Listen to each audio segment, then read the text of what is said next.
Deborah was a kind and beautiful hairstylist in her late 20s. Her smile was capable of lighting up even the dullest room. People were naturally drawn to her. One Friday afternoon, Deborah headed to the store down her street. She wanted to buy a gift for her friend Ada.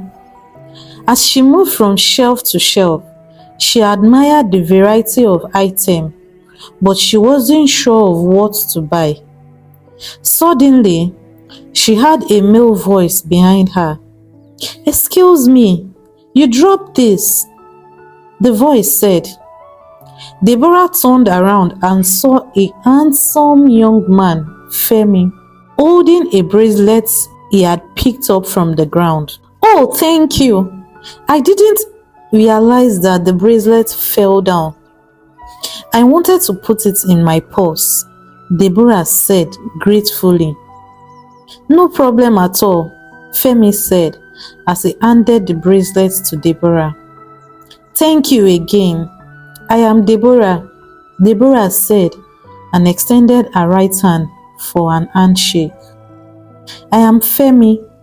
Nice to meet you," Femi replied with a smile as he shook her hand. Femi was an engineer in his early 30s. Deborah was caught off guard by his appearance. His dark hair was neatly combed and his smile revealed a set of white teeth. His brown eyes reflected kindness. In that moment, Deborah felt an instant connection with Femi. Could this be love at first sight? She thought to herself. Femi also seems to be very interested in her, as he stared at her longer than usual. They talked for a couple of hours, and it was as if they knew themselves before now. As they parted ways, they exchanged phone numbers, and Deborah felt so excited. As she laid on her bed at night, the memory of Femi's warm voice played in her head, and she smiled. In Femi's apartment, Femi couldn't stop thinking about Deborah and how much fun they had together. He looked forward to spending more time with her. Weeks later, Deborah and Femi's connection grew stronger. They went on romantic dates, picnic, and dinner. One fateful night, Femi surprised Deborah with a small gift box. Inside was a beautiful necklace. "This is to remind you of how special you are to me," Femi said. Deborah held the necklace as she looked up at Femi. "This is perfect, thank you," she said as she pressed a gentle kiss against his cheek. Subsequently, their love seemed to grow stronger. They did many things together, like dancing, cooking, playing games, and so on. However, Deborah began to notice subtle changes in Femi's behavior. He would sometimes question her plan and began to monitor her movements. He also suggested that Deborah should move into his apartment so that they would spend more time alone together, away from people. He tried to convince Deborah that this step would help them know each other better. Although Deborah was very uncomfortable with his suggestions, she moved into his apartment. One evening, Deborah told Femi that she would be attending a friend's party. "I don't think you should go, you know. You and I are still getting to know each other. We still need more time alone," Femi said. Deborah was confused. She desired to see her friends, but she also wanted to obey Femi. Eventually, she made the difficult decision not to attend the party. She needed Femi to feel that their relationship was a priority to her. Slowly, Deborah found herself pulling away from people, cancelling plans, and declining invitations. She believed that she was prioritizing her relationship, but isolation was gradually creeping in. One day, Deborah's sister Emanuela called her. Emanuela was so concerned about the growing distance between them and how much she has missed Deborah. Deborah lied that she had just been very busy. After she dropped the call, Emanuela's voice and concern echoed in her thoughts. One evening, Deborah and Femi stood side by side in the kitchen, preparing their dinner. They chatted and laughed. A few minutes into the discussion, there was a small misunderstanding between them, but it quickly led to an heated argument. Deborah, I told you to cut the vegetables smaller. It is not that difficult to understand, Femi said angrily. I thought it would be better when it is smaller, Deborah replied. Femi got angry and his tone became harsh. You never listen. You always do things your own way. Just do it right for the first time and stop acting insane. Deborah opened her mouth wide. This was the first time she would see Femi losing his temper.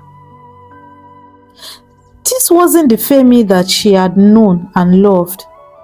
When the meal was finally set on the table, it looked pleasant. The aroma of the vegetable and rice filled the air, yet they ate in strange silence. When they finally finished eating, Deborah cleared the table with a heavy heart. It was clear that they needed to talk. So Deborah mustered the courage to address the situation while they sat in the living room. As she spoke, Femi kept pressing his phone. You shouldn't be pressing your phone while we are having a serious conversation. It is disrespectful, Deborah said angrily. Before she could say more, Femi turned and landed her a heavy slap on her cheek. Deborah froze in shock and she began to cry. Seeing what Femi had done, Femi quickly went on his knees and pleaded. I am sorry, please. I really have a stressful day at work. I didn't mean to yell at you or hit you. Please forgive me. He said. It is not intentional. Deborah nodded slowly. She tried to believe that he was truly sorry. Femi pulled her closer and embraced her. I love you and I promise it won't happen again, he said as he wiped away the tears from her eyes. After that day, every small disagreement would lead to a heated argument, and Femi's temper would become uncontrollable, only to be followed by apologies and promises of change. This became a regular pattern. Femi never changed.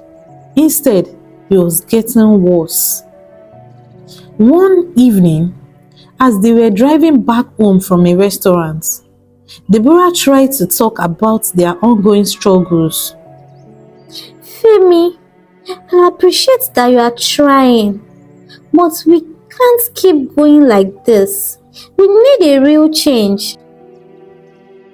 You need to do more than just apologizing and making empty promises.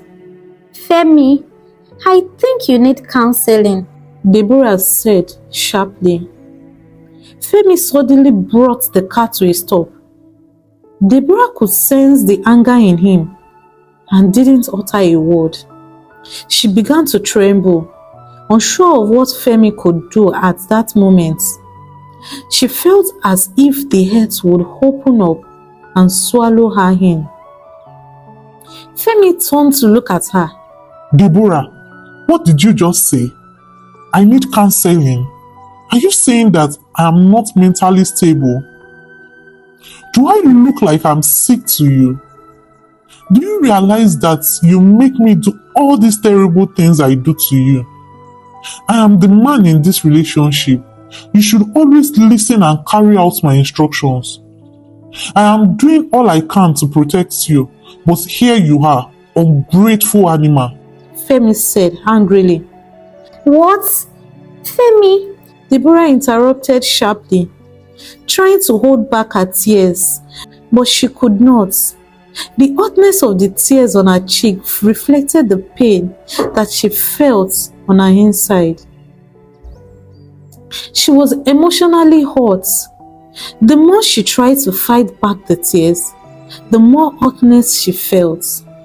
Without uttering a word, Femi started the car and drove slowly all the way home in silence. Each of them were lost in their own thoughts. Deborah was frustrated. She loved Femi, but she couldn't continue like this. She needed a change. Meanwhile, in Femi's mind, he felt attacked, misunderstood, and cornered. His sense of pride clashed with the reality of their situation. He couldn't understand how Deborah could suggest he needed counseling. He was completely overwhelmed with anger and could not see the pain in Deborah's eyes. He could feel that their relationship was slipping through his fingers, and the fear of losing Deborah hit him hard, but his pride and insecurities became a barrier for a change. When they finally got home, Femi went straight to the bedroom, leaving Deborah all alone in the living room. Deborah's heart pounded heavily in her chest. She began to regret her relationship with Femi and wished that she had never moved into Femi's house. She needed to find a way to break free from this circle of pain and anger. She wanted a life filled with love, respect, and understanding. She took a deep breath, trying to gather some strength. As she settled on the couch in the living room, she eventually fell asleep after so many thoughts. Deborah had a dream where she found herself standing on the edge of a bridge. The water below the bridge held the reflection of the moonlight. Suddenly, she saw Femi appear behind her. His face showed anger and resentment. Before Deborah could react, he pushed her with a force that sent her spiraling into the water. Deborah was in a panic as the water swallowed her. As she began drowning, she fought against the water current, and her lungs burned for air. The current seemed to pull her deeper into the water. Her legs felt heavy, and every attempt she made became a struggle against the suffocating water. Just as she felt herself drowning deeper into the water, her eyes snapped open. She was back in the living room, gasping for air. As her heart beat faster, it was a dream, but it felt too real. For a moment, she lay there, trying to steady her racing heart. It took a few moments for reality to fully settle back in. The fear and helplessness she had felt in the dream still haunted her. She was exhausted physically and emotionally. She tried to get some more sleep, but it seems almost impossible. Her eyes were wide open. As they passed, Femi's behavior took a darker turn. He began to monitor Deborah's every move, constantly questioning her whereabouts and interaction with other people. Simple outing with her friends led to confrontations as Femi's watchful eyes followed her every step. One evening, Deborah met with her friend Ada at a restaurant. With so much hurt deep within her, Deborah narrated her experience to her friend. Ada listened with empathy. Her heart ached for her dear friend.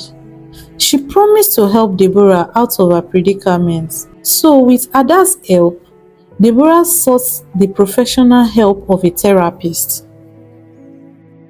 Deborah was fortunate to find a dedicated and experienced therapist to support her on the journey to reclaiming her life. She secretly packed out her belongings and left Femi's house when Femi had gone to work. She moved into Ada's house for safety reasons. Gradually, she reconnected with her family and friends. Late one evening, Deborah and Ada were in Ada's sitting room when Deborah's phone rang. The caller was Femi. Deborah picked the call with trembling hands. Deborah, you think you can just walk away from me like that? You are mine, and you know I love you, and I know you will come back, or else you will regret it. Femi said angrily. Deborah was afraid, but she managed to give a response. No, Femi, there is no coming back. You don't have control over me anymore, she said, and hung up immediately. She turned to Ada, who had been watching. It's just an empty threat, Ada reassured her. That night, as Deborah laid in her bed, her hands still trembled. She could still hear the echoes of Femi's voice. And as days passed, Deborah began to notice a dark figure standing at a distance in the night. It was as if the figure was watching her.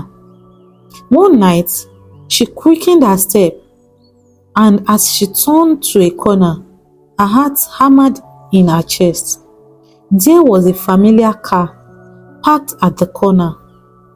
It was Femi's car. Femi had been keeping a watchful eye on her every move. The fear she felt was suffocating. Deborah informed Ada, and they reported to the authorities. The police assured them that they would do everything in their power to protect Deborah. The police kept a watchful eye on the area, ready to respond swiftly to any signs of suspicious activity. 3 days later, as Deborah sat in Ada's living room, the quietness was interrupted by a sharp ringtone of her phone. It was an unknown number. She answered the call with fear. It was a police officer. Miss Deborah, I'm sorry to inform you that there was an accident down the street. A drunk driver hit a pedestrian. The pedestrian didn't survive it, the policeman said softly and slowly. Deborah wondered what that got to do with her, but she was shocked when the officer mentioned that the pedestrian was Femi. She suddenly felt a strange relief. She knew she should feel remorse, but the truth was, she felt free because Femi's suffocating presence was gone forever. And here comes the end of the story. Let me know one important lesson you have learned from this story, and let me know where you are watching from. Thank you for sticking around. Please do well to like, comment and subscribe on this channel, and do well to also turn on your post notification so that when I drop more interesting stories like this, you will be notified. Bye. See you in my next one.